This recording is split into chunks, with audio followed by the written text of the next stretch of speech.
Welcome to USA Global TV and Radio, where our mission is to provide education, entertainment, hope, and inspiration. USA Global TV and Radio connects you with experts and audiences all around the world every single day to help you succeed in business and to live a richer life. Visit us at usaglobaltv.com to learn about career and life-changing training and mentoring programs like the Listening Mentor.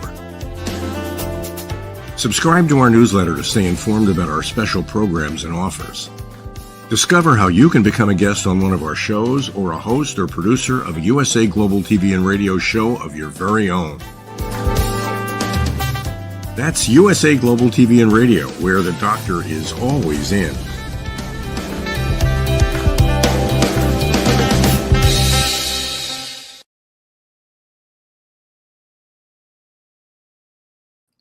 Good morning, good afternoon, good evening, and happy Thanksgiving to those who are celebrating in the States. To me, Thanksgiving is every day. I'm Dr. Jacalyn Kerbeck, and I am filling in for my dear friend, Mr. Red O'Laughlin, here on USA Global TV and Radio. Our show is The Wise Ones. So a big hello to Mickey Mickelson. Thank you so much for your partnership and collaboration. We have another outstanding person waiting backstage to come out, one of Mickey's clients from Creative Edge. And our guest today is Don Sawyer. Don is an author and also an educator, originally from Michigan and now in Canada. And he's written a number of books. Today, we're going to be talking about the latest one that's available because there's another one coming right around the corner. It's The Burning Gem. Let's bring out Don and hear what he has to say. Welcome, Don. Hi, Jacalyn. How are you today? Hi, I'm fantastic. It's a pleasure to see you and meet you. And we had a brief chat backstage, so I'm excited for this particular episode. Let's talk a little bit about the latest book that you have that's available, because you mentioned there's another one coming around the corner. Yeah, there's a sequel to it. But the book that was brought out this May by Castlegate is called The Burning Gem. And I'll just hold up the cover here so we get a good visual of it. It's an urban fantasy book. It's the first I've done in this. I've had 12, 14 books published in a whole bunch of different genres, but this is the first foray into urban fantasy. And I'm really, really excited about it. It's besides being what I think is an exciting adventure, it also, I think, it actually has some social commentary on it. And I think it also offers hope. And also raises some important questions that I think we need to address. Thank you, Don. We were chatting backstage about a collaboration that you have created with another individual as a result of a podcast on a different platform. And I'm so supportive of that. That's what we do here as well. And so I'd like you to share a little bit about that collaboration, because it has an impact on the work that you're doing and on being someone who is really humanitarian and pro people working together. Pro people, yeah. In fact, I've worked one of the great privileges of work. I'm retired now. I've been able to work all over the world, particularly in West Africa, but also in Jamaica and other places. And, I think when you have that rich international experience, you realize that as humanity, as human beings, as a single species, we have a lot more in common than we have really that divides us. And that really came home to me again and again and again. And so I find it quite frustrating when we still seem to be, we are, I think, responding to our instincts to return to our tribes where it's secure. We know all the rules and we feel comfortable there. But I think it's time that we learn that we have to transcend those tribal boundaries and begin to figure out how we're going to work together in this kind of this salad of international cultures and ways of being in the world. I think those ways of being in the world all have something to contribute. I think that's part of the problem, is that we look on the other as sort of faintly, not just alien, but maybe even antagonistic. And certainly that probably makes sense over the course of 1,000,000 years of evolution. There was I heard I think he was a Canadian sociologist, and he was talking about how those tribes that saw strangers and said, "Oh, look, new friends, let's have them over for dinner." Well, those people probably aren't in the gene pool anymore. So, in some distant past, you can see how those instincts to fear the other might have made sense. But now, at this point, at this juncture in our development as human beings, we need all hands on deck, and we need to really begin to think and work together. So anyway, I was talking to a podcast host in South Africa, Kino Isaac, and we got to talking over the course of the interview, which went on for quite some time, about how we transcend tribalism and how we begin to find ways of not only being together, and I don't even like that term, tolerate each other. We need to really find ways of caring and loving each other and collaborating with each other. Anyway, what came out of that was a decision to create a forum of people who are going to be on Kino's show, and it's going to be on how we find ways of being together and working together. A kind of a global forum. How do we transcend our instincts to tribalism and work toward creating a meta tribe? What one guy I've been reading, a guy named David Sampson, who wrote Our Tribal Future. He says we need not only to have a meta tribe, but what he calls team human. So that's kind of what we're going to talk about. How do we create team human, given all of the obstacles and all of the factors that seem to be pushing us apart rather than bringing us together. So that's kind of where we are on that one. Thank you, Don. And I know you had a poem you wanted to share with us. Yeah, and I think the poem, I was funny, I've come across this lately. I mean, I know Langston Hughes, hopefully, most of your listeners will. Of course, he was a well-known Black poet, part of the Harlem Renaissance. And this is a simple poem, but I think it gets right to the heart of the matter. And it's called Waiting. And he says, I'm so tired of waiting, aren't you? For the world to become good and beautiful and kind. Let us take a knife and cut the world in two and see what worms are eating at the rind. And I think that's kind of where we are, It's like, I think we're tired of waiting. I think we're apprehensive. I think we know there's something wrong, but we're having a hard time putting our fingers on it. So I think that idea of looking at what's eating at the rind, and I hope my book does that in an enjoyable, entertaining way. But I think also just on a basis of our discussion, what is eating at the rind? And of course, I mean, what do we find? What we're going to find? What are those issues that are militating against a world that's good and beautiful and kind? In that, I thought this incredibly powerful movie, Don't Look Up, at the end when the comet is just about ready to plow into Earth, they're sitting at the dinner table, and the main guy says, "We really did have it all, didn't we?" And I think that's very poignant, because we really do. I mean, it's an amazing world, and with the resources we have more equitably distributed, and more honor and respect for each other as individuals and groups, we really could have it all. And so there's something sad about the state of the world, I think, which is unfortunately one that's not new, but is one that is, I think, now critical. It's in critical condition. And so we really do need to find some of these global solutions to these problems that have been certainly bedeviling us for a long time, but now are actually threatening our very existence. Thank you, Don. You brought up a lot of really important points that if I think more people got engaged and took the time, that would be a first step. I know, just a little segue for myself, I teach a class called Setting Boundaries and Asking Permission. And the purpose of it is for people to realize how much they're judging other people. And so I'd love to have your comment on this, but we had people from all over the world, people who are very well-to-do from different countries. When I say well-to-do, because you have to pay for the course, you have to travel in, so you're getting money from somewhere, maybe you borrowed it, doesn't matter. And in the role plays that we do, where we ask people to give us 15 minutes of their undivided attention to just listen to what we have to say. That's the only role they have. Say yes, that you have the 15 minutes or you don't.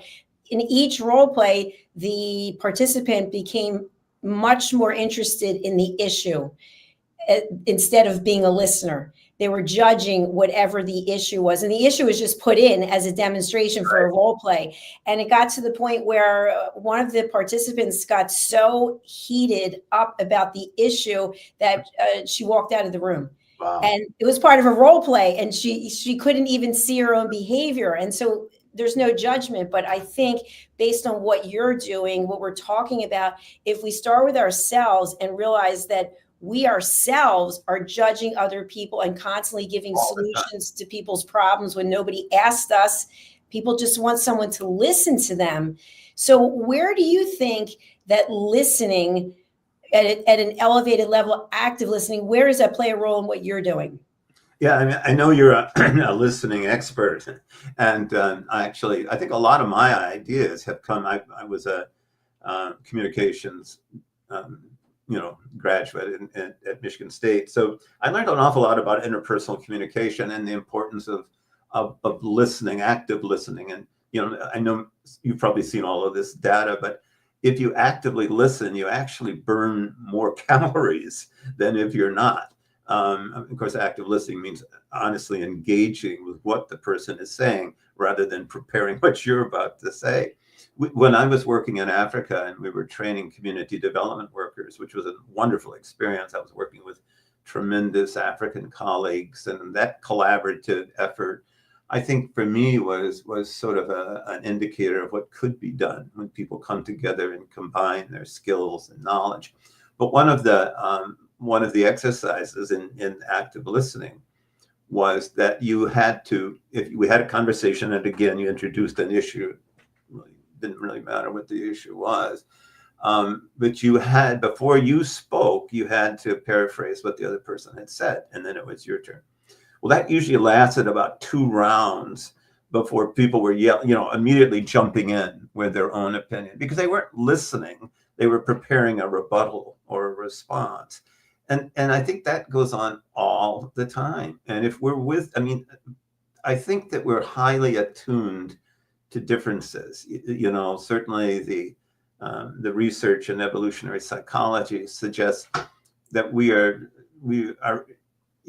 have come to a point where we are more attuned to differences than we are to similarities. And as I say, in the history of things, maybe that made sense, but not anymore. And so, it's even like accents, clothes, hairstyles. There's so many things that we probably almost unconsciously reacted. He's not one of us. He's one of them. he's the other, or she's the other. And so that kind of unconscious, instantaneous judgment, I think, goes on all the time. I suspect, we may not be able to completely overcome it, but we can recognize it. We can see it. We can understand that's not fair. I'm not being rational here. This is just a response. This is just an impulse. It makes no sense. And, without even giving a person a chance to see who they are, we make a judgment. This is a true story. My family comes from the South, southern United States, and my first cousin, we were talking one day, and she had a teenage son, and she said, if he brought home a black girl, a black young woman, I wouldn't let her in the house. I said, Sally, you mean without even knowing her, knowing anything about her? And he said, yep. She said, that's the way I was brought up. I just wouldn't do it. I mean, that's the kind of, inbred, culturally reinforced bigotry that I think has got us into this mess. And I've been very, very fortunate to work in a whole lot of different cultural settings with a lot of different folks from a lot of different backgrounds. And man, every one of them has something to offer. Every one of them at their heart, I think, it has goodness. And I mean, that sounds like a cliche, but you just come to understand that people are people all over the world and with something to offer. So anyway, that's what I had to say about listening and not listening. Thank you, Don. And I definitely agree with what you just shared. And you have traveled the world. I've traveled the world, I don't think as extensively as you, but I remember as a young girl, my parents took me to New York and we were at a restaurant and I was so amazed. There were people from all over speaking different languages and they looked different. And I thought, this is exciting. And when I just went to London, it's so culturally diverse there that I think that that's part of the issue, that we are in our little world and we think the only world that exists is the one that we have. But when you actually do travel and you get to learn other cultures and see people in other countries, it's exciting. What can I learn from you? I love it. No, I mean, this is the thing. I mean, and I understand that these are complicated issues like immigration, refugees, all of this is complicated and there's a lot going on. And I don't want to minimize that. I mean, having worked in developing countries, I think people need to begin to think about why is it that people are so desperate that they're willing to risk their lives to try to get to somewhere else. And a lot of it has to do with poverty that could be alleviated if on a global basis that we were committed to doing that. And I think, people have to understand that there's a push-pull effect here. There's the push of desperation and hunger and knowing that your child could die of a preventable disease unless you could get him over here. So there's that push, but there's also the pull of, wow, these guys have so much money and so much wealth, and I could just get over there, I'd be really happy. Well, we need, I think, to address that and begin to understand that, if we can more equitably distribute wealth, we can help people in their homes and to find ways of sharing the wealth and the knowledge and the technologies that we have. We're going to find a lot less pressure on people to flee their homes. Nobody wants to do that. One of the guys I worked with in the Gambia, wonderful man. I mean, just incredible guy. Still my best friends. His son died trying to get across the Mediterranean on a boat. I mean, his oldest son. It's every time not every time, most times I talk to him, he mentioned the loss of his son and what that meant to him. These aren't things that people do lightly. If you read the book American Dirt, you know just how desperate people have to be.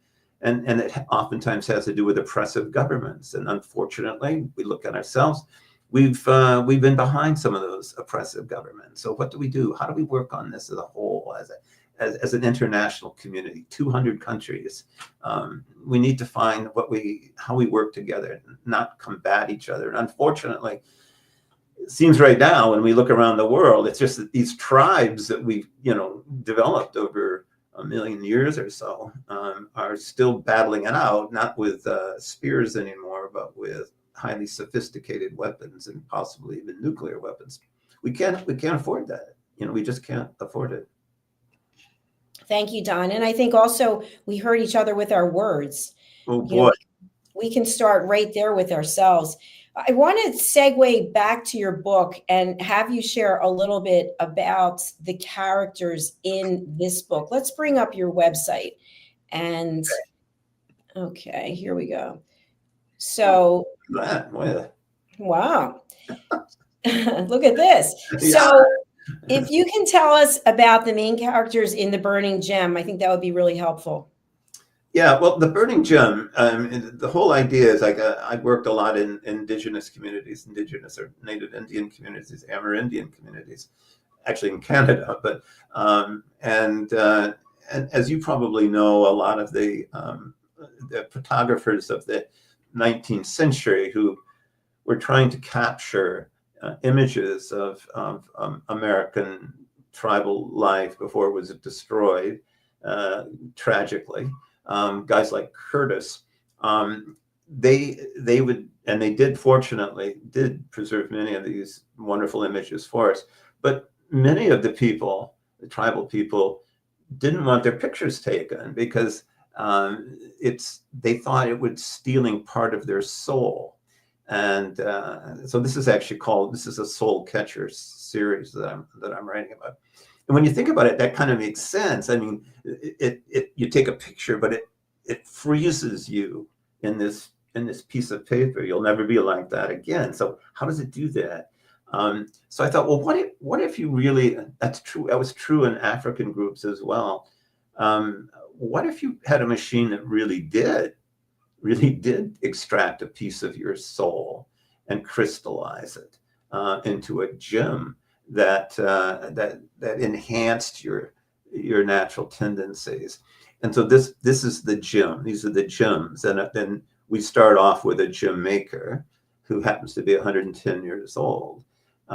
He's all of the gem makers are orphans who've been, it turns out, by one particularly evil figure, the Mester. They've been recruited at their most desperate times when they were ready to kill themselves. And so they have to sign an agreement not to touch another person, not to divulge their real names, have no relationships other than to make these gems. And they are told who to see and who to make the gems for. And these are influencers, they're sort of up and coming CEOs, they're religious personnel, whoever they sort of direct him to. And so he's been doing this for many, many years. He doesn't really question what he's doing, why he's doing it, how he's doing it. And then he goes to this door and he meets this woman, Barbara, who's captured literally in this loveless marriage with her, a lawyer that she works for, who's, taken advantage of her, is now having an affair. So it's this loveless marriage. And she says, first, when you want to take you want to do a gym for me and for $50,000? And she kind of strangely agrees. And so he does. He makes a gym for her. And that gym sort of awakens in her a sense of independence. It strengthens her tendencies toward, as she points out, that her fiery nature and her desire. So she senses that this is a door out of this horrible situation she's in. So she tracks this. I won't go through all the details, but she tracks this gem maker down by going through the tunnels, having to walk through the tunnels of the New York subway, and finds him in this very mysterious building attached to this ancient, very well, and it's true, by the way, this place really was built in the 1850s and 60s. There was an attempt to build a subway in New York by a private fund, and they dug this enormous station terminus underneath New York, and then in the crash of 1880, the whole thing was abandoned. So this gigantic abandoned subway station is still underground. Well, in my story, people begin to filter into this, and they make it into a sort of utopian community that attracts. It's a refuge for people who are different, people who bring old knowledge, old ways, that maybe people with skills that people would maybe interpret as magic. But it's a community where people come together with all kinds of differences and build a sort of they literally build it, and it's tiled, and in fact, two physicists that were part of the Manhattan Project come and build an artificial sun for them. So this syndicalist organization begins to grow with people from all over the world, but bringing their special skills and knowledge. So you can see the allegorical aspects of this. Well, this is where they stumble into it. I mean, the guy, the gym maker is already part of it, but she stumbles into this. And, my God, And then so as she begins to get a better sense of it, and the two of them begin to develop trust and a relationship, and of course he breaks his contract, right? So immediately the master is after him and sends his enforcer after him, and they realize that this whole thing is part of a much larger cabal, a much larger evil force that is affecting the entire world. And so they take it on. These two sort of lost souls take it on, and over the course of the book, they grow stronger individually and collectively, and they have a direct conflict with the master, which I think ends up pretty exciting. Does that give you an idea? Yes, absolutely. And I was wondering, how much research did you have to do? It sounds extensive. It's funny you mention that, because I've never done a book like this before. Because I researched gyms, waves, all kind of wave technology, because that's part of the whole thing, how this stuff is transmitted to the gym. I did metallurgy, because what drives her is she wants a chain that's unbreakable. So they go to this special jeweler, and she uses metals that nobody else uses. It was funny. At the subway, I spent hours looking at the New York subway system to find different stops, and I'm looking at I was looking for abandoned subway stations, and sure enough, there's an abandoned subway station at City Hall, and it was abandoned in the 40s, and it's this incredibly beautiful station, but because it was on a curved track, the new trains couldn't reach it, so it's just been kind of pushed back. So that's part of it. That's this abandoned station. But when I had her walking there, I had to figure out on a map, okay, which station would it take? How long would it take to get from this station to that station? Probably unnecessarily, because I don't think most readers would probably check it out. But I wanted to make it accurate, and I think that's one of the important things about urban fantasy. It needs to be literally right under our feet. Some of the most, the beautiful urban fantasy, it's because it melds our reality with another reality. And like Night Circus, that magnificent book, I just, you are drawn into it because it's just there. It's just in the shadows, and you feel it's real. So to me, the research gave it all, I hope, a sort of modicum of believability. Wow, this could be. And I think that's true of magic and a lot. I mean, we talk about magic in terms of gyms and so forth, but you look at just what we're doing right now with this amazing technology that we have right now. I mean, this would literally have been magic 50 years ago. So it is that idea that we are using a lot of magic in our daily lives, and for good and evil. And in this particular case, what we're following is a group of, and this is very ancient, by the way, this cabal. It goes back thousands of years, because their central message is that there's an elite that's meant to rule, and the rest of us are meant to be ruled. And once you sell that, then people give up. People then defer to power. They defer to wealth. Wealth becomes an indicator of some sort of divine right, the so-called divine right of kings. Now it's a divine right of wealth. And so this is the idea that they sell, that they're selling it in every single way. And so this begins to evolve as they work through this maze of darkness, including what I really enjoyed talking about research. A lot of it's set in Budapest in Hungary, and we were there a few years ago, and it's a remarkable city. And there's a kind of a darkness about it. It's got a very dark history, of course.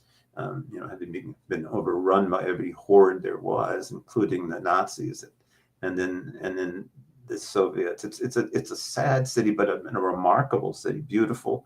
So anyway, I set part of it in Budapest with the ruin bars, and these were abandoned homes. A lot of them mansions that were abandoned by the Jewish community during World War II. So young people, these things were sitting there. I mean, the Russian or the communist regime wasn't able to refurbish them, or really didn't have any interest in it. So these things just decayed. But then young people would take these things over, kind of squat in them, but made them into these amazing bars with dozens of rooms and lights hanging down and little tables and people in So we went to one and I was just absolutely blown away by it. So that's a kind of research, because I think people have to be able to see what you're seeing. They have to hear what you're hearing. And I think the authenticity makes all the difference. So yeah, it was fun to do the research, and some of it very, very technical, and others of it sort of more experiential. Well, your passion comes through, and it just goes to show that all that research paid off. Plus, you learn something. You're an educator who continues to educate himself. That's absolutely right. That's absolutely right. And the whole wave technology thing is something that, I don't understand any of it, but it's the kind of thing that Nikola Tesla was working with. Like, his original idea was to transmit electricity, not through cords, but through the air from tower to tower. Just, it's fascinating stuff. And I think, partly, I really do believe that technology has become so sophisticated that it's beyond most of our comprehension, or only parts of it. And so we kind of just give up. We don't try to understand it, and we oftentimes don't trust people who do understand it, which is unfortunate, because they're the people who are standing on the shoulders of generations before who produced this knowledge. Thank you, Don. I'm going to ask you a question that's really from left field, but I'm just wondering, with all the work that you're doing about awareness and bringing people together and people committing to working together, what role do you think artificial intelligence plays that's helpful or that's unhelpful in terms of us all coming together? Boy, that is such a good question. I mean, I'm aware of it every day. I don't mind saying that. It's like, I think it's any technology, any particularly new technology, has capacity for being used for good and for bad. I think that's been the history of technologies. And I think what concerns me, who is in charge of this technology, who owns it, and what is it being used for? So I'm very concerned about it, to be honest with you. I mean, we encountered in a benign way every day. I looked something up the other day, and it was actually for another book I'm working on. It was about Métis environmental principles. And this thing came up with this sort of 4-point, 5-point summary. I said, gee, well, that's kind of neat. And then I noticed it had all been generated by artificial intelligence. So they had just pulled chunks out from, a whole variety of sources and put it there.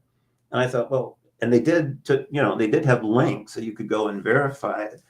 But it was like, how did they decide what was important and what wasn't? Who made that decision?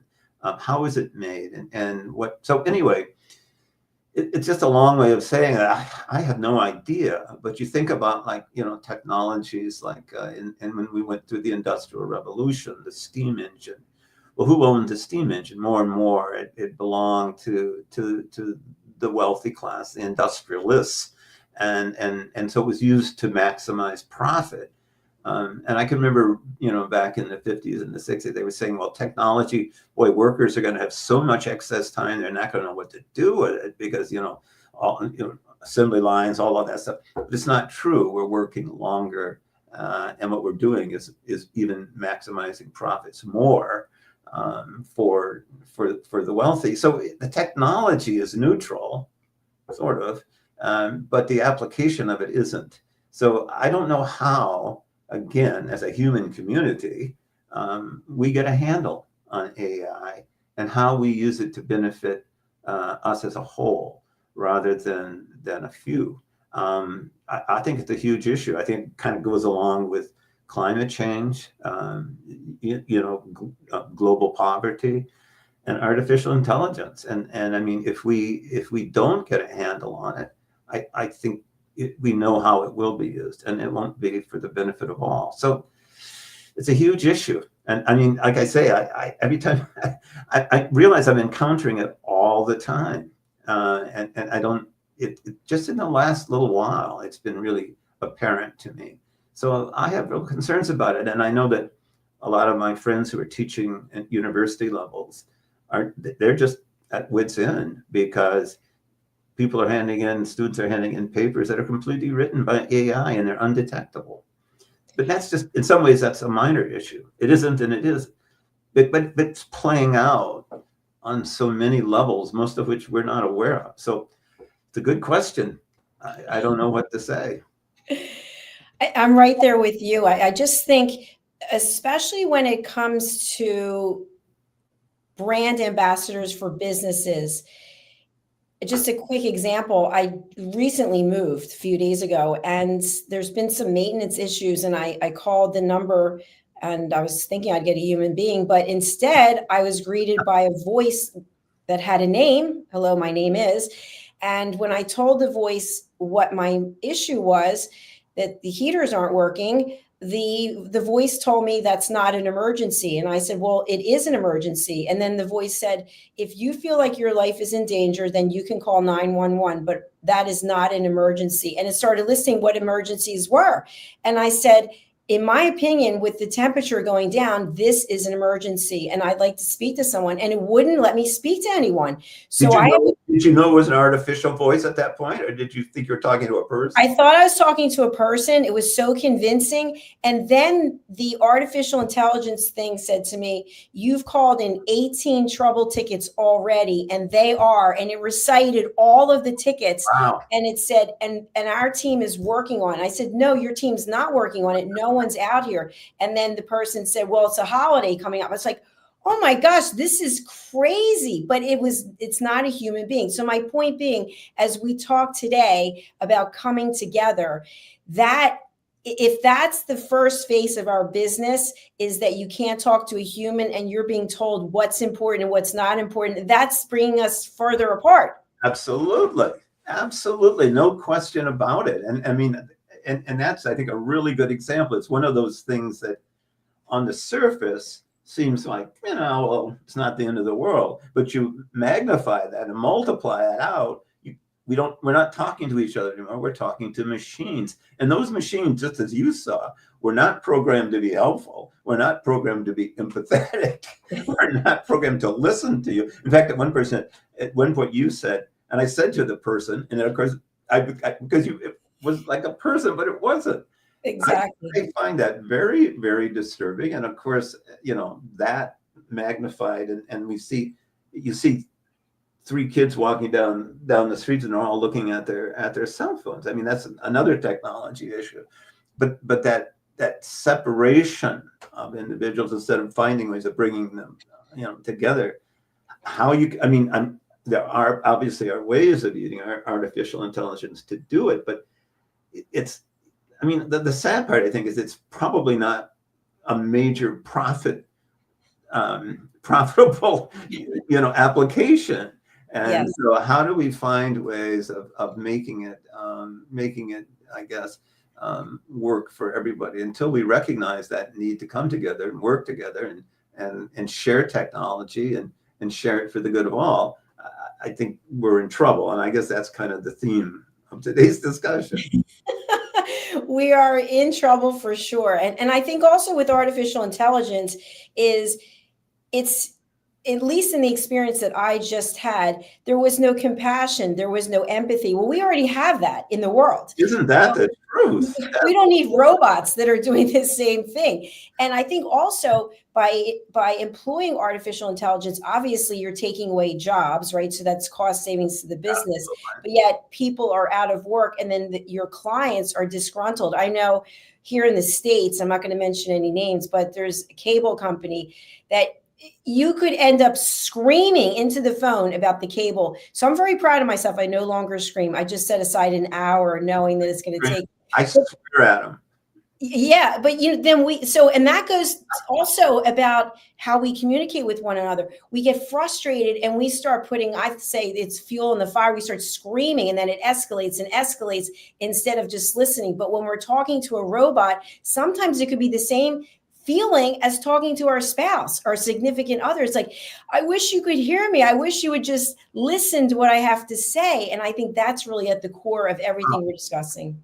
I absolutely agree. And I mean, if you start yelling at a voice on a phone, why wouldn't you, that then carries over. That's what they say about anger. Getting angry doesn't dissipate anger. It just rehearses for the next time. So if you're yelling at somebody on the phone, well, what does that mean? You're more prone to yelling at a real person later when you actually find one. I mean, I completely agree with you. Now, having said that, I'm sure as this moves along, they'll develop empathetic robots, who can paraphrase like mad, to, oh, I'm so sorry. It sounds like you're really having difficulty. We here would really like to help you. Can you tell me a bit more about your problem? And then of course you start to, and then of course you realize there is no real empathy there. There's no capacity for empathy. That's human. That's essentially human. And as we lose that, it's worrying, very, very worrying. Yes, I feel like it also comes down to that passive aggressive behavior where someone acts like they really care, but in the meantime, there's really a hidden agenda. So absolutely, yeah, absolutely. I don't know. I remember that there was a longitudinal study that was done at the University of Michigan, and basically what they had been looking at empathy levels for a long time, like for 40, 50 years. And at about the year 2000, empathy levels just dropped like a stone. And when they started looking into it, it was because, at least that was their attribution, that they were so dependent now on using social media, cell phones and that kind of thing, that they weren't able to pick up on facial expressions anymore and the emotions that those conveyed. And so the ability to understand what someone was really feeling was atrophied. And so, I think that's happening more and more. And as you say, with this kind of situation, so again, we've got to address those issues. We've got to, I'm going for team human here. Don, it has been an absolute pleasure. I seriously have really enjoyed meeting you. I really enjoyed talking with you too, Jacalyn. I really did. Well, you have to come back on more of our shows. We've got 56 different shows, so I hope you'll come back and see us. But I can fit into one of them. I've got a sequel coming out, remember, next May. Fantastic. Tunnels of Buddha. It's really exciting. Yeah, I love the work that you're doing. And I just want to share, this is on Amazon. And obviously, for those just joining, maybe you're listening on a podcast platform, Don Sawyer is a best-selling author. And we're talking today about The Burning Gem, which is available on Amazon. Is it available other places as well? Oh, yeah. I saw somebody the other day at your favorite online book outlet. Yeah. So, Indigo or any of those, they've all got them. Fantastic. Well, what would you like to leave our audience with? You can order through my website, just donsawyer.org. Let's bring up your website. Sorry, I think we lost you for just a second there. Okay, here is your website. Yeah. It's donsawyer.org, O-R-G. Now that's pretty straightforward, isn't it? Yes, it is. And Don, what insights could you share with our audience as we close out today? What insight? Team human. Well, I think just as people are celebrating Thanksgiving today in the States. In Canada, we're more sensible. We celebrate it in October when there's a real harvest, but that's beside the point. And I just want people to think about it. I saw a cartoon today where everybody was sitting around holding hands and thanking, as they should, and then it shifted over, and there were immigrant workers in the fields, or it could have been in Mexico, but the response was de nada, which in Spanish meant it's okay, you're welcome. But who produced that food? Let's think about that. Who doesn't have food today? Who is struggling with the basics that we take for granted? And again, trying to think in a more global humanity way. If we're fortunate, that's great, and be happy for it, and be thankful for it. But thankful in the sense that you realize that you're pretty lucky in the global scheme of things, and probably it has more. Somebody once said that the most important decision a person makes is deciding who his parents are, and I think that's a lot of what we're dealing with here. So let's quit thinking of ourselves as being extra special and think of ourselves as part of a larger humanity. Exactly. And excuse me, to add to that, I just like to encourage people, get out and travel, go to other countries, see how people are living, and True. what can you do? What can we do as humans to support one another, to come together, as opposed to look at all the things that we don't have. I'm grateful for this, I'm grateful for that. Some people don't have running water, they don't have clean water, they don't have food. And on this Thanksgiving, there is so much to be thankful for. As I say, Thanksgiving to me is every day. Every day I have things to be thankful for. Absolutely. So, Don Sawyer, I'm thankful that I met you, and I really appreciate your time and the work that you're doing. And I can envision some collaborations potentially with us. So I'll be reaching out, but I'm going to spotlight you one more time. Who's a good client for you, and who would you like to reach out to? How do they do it? A client in the sense of a purchaser who would buy? No, team human. Team human. Oh, team human. Wow. Yeah. Well, okay. I'll just say one thing. That I'm reading this book by a guy who I really have a lot of respect for. Our tribal futures. He's a biologist at the University of Toronto, and the subtitle is "How to Channel Our Foundational Human Instincts into a Force for Good," and that's that. It's to me that. And I'm reading what he's saying, and also Hayakawa wrote a book, Fuji, and he was it's called Identity, and I think what we're all wrestling with is this idea of identity. But if we can, and identity is individual, sure, and it's group, it's collective. But if we can expand that identity out to be more and more inclusive, that is to me what the challenge is. And Dawkins said the same thing, that evolution really is a matter of widening the circle of people that we love and care about. And I think that's kind of where we're at. Great way to sum up the show today and to leave people with hope and inspiration. Don, do come back and see us again in the future, and wish you all the best with everything that you're doing. You are truly a humanitarian making a difference in this world. Well, thank you very much. I really do appreciate it. Jacalyn, it was a lot of fun. Thank you. It was a lot of fun. See you again soon, hopefully. Bye for now. Bye-bye. Please do reach out to Don. All of his contact information is there in the notes. And again, whether you're watching on the live or the replay or listening on a podcast, we're here to support each other. We're here to leave a legacy of kindness, compassion, and empathy. That's what we stand for here. It's all about global education, hope, and inspiration. Thank you for joining us on The Wise Ones. Our next show is coming up. It's the Film and Music Show starring Dr. Madeline Chan. So do wait for that. We'll be back momentarily.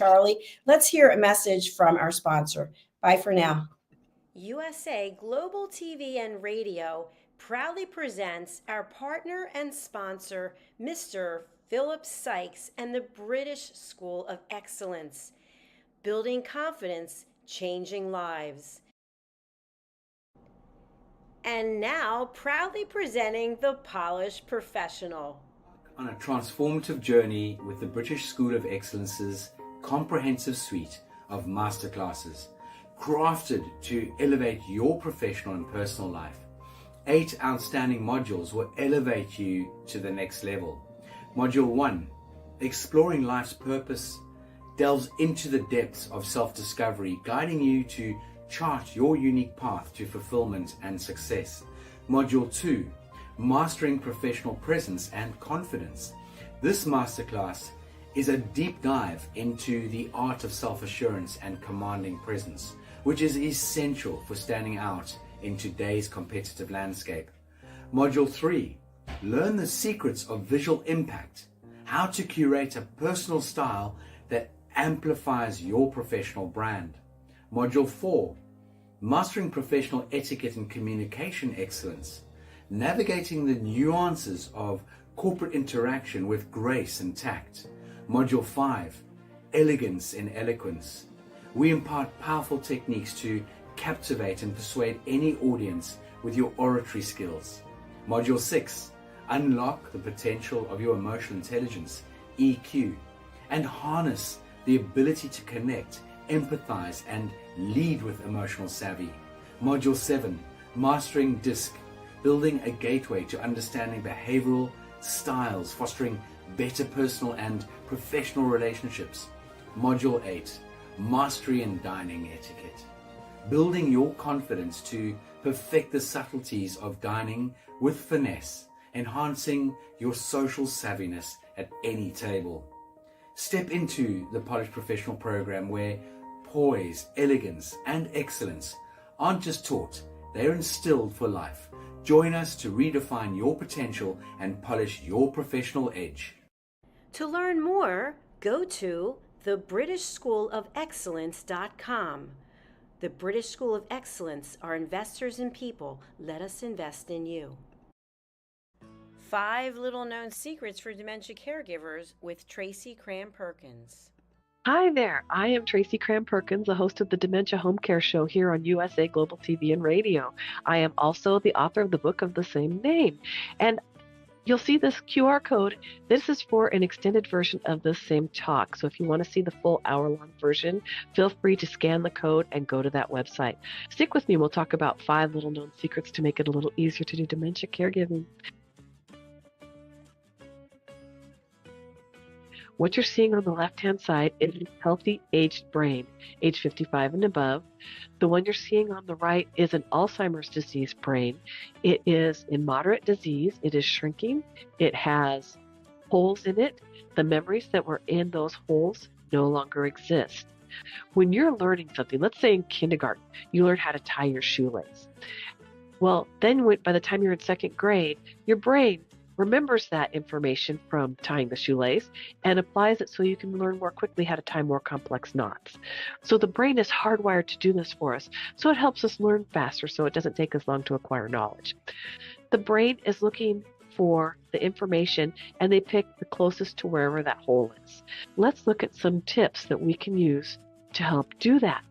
These are 5 simple tools you can use as a dementia caregiver to help your loved one. The whiteboard is a useful tool in recording the day's activities and the answers to repetitive questions. The calendar clock is a very useful tool to orient your loved one on the day, the date, and the time, and remind them of upcoming appointments. The communication cards are a great tool to bridge the gap when they can no longer tell you what's wrong.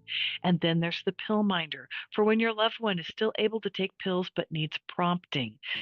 The final tool I want to share with you is the memory book. It tells your loved one's story. It's a great tool for distraction, redirection, also as a conversation starter, and telling you where they are in their story so you know how to answer their questions. Music is probably the most powerful tool in your toolbox after laughter. Music is a way to maintain connection. It sticks with your brain longer than any other thing, including reading. When you're having an issue with somebody, you can play their favorite music if you move them to another room, something that makes them happy, or you can start singing songs together from their childhood. These are some of my favorite books for caregivers. My show airs on the 3rd Tuesday of every month, and you can view past episodes on YouTube. Thank you, everyone. This program has been brought to you in part by Tracy Cram Perkins. Connect with her and order her book at tracycramperkins.com. For more information about Alzheimer's disease, support resources, and how you can help, contact the Alzheimer's Association at 1-800-272-3900 or visit their website at www.alz.org. They offer 24/7 helpline support and a wealth of information to assist you and your loved ones.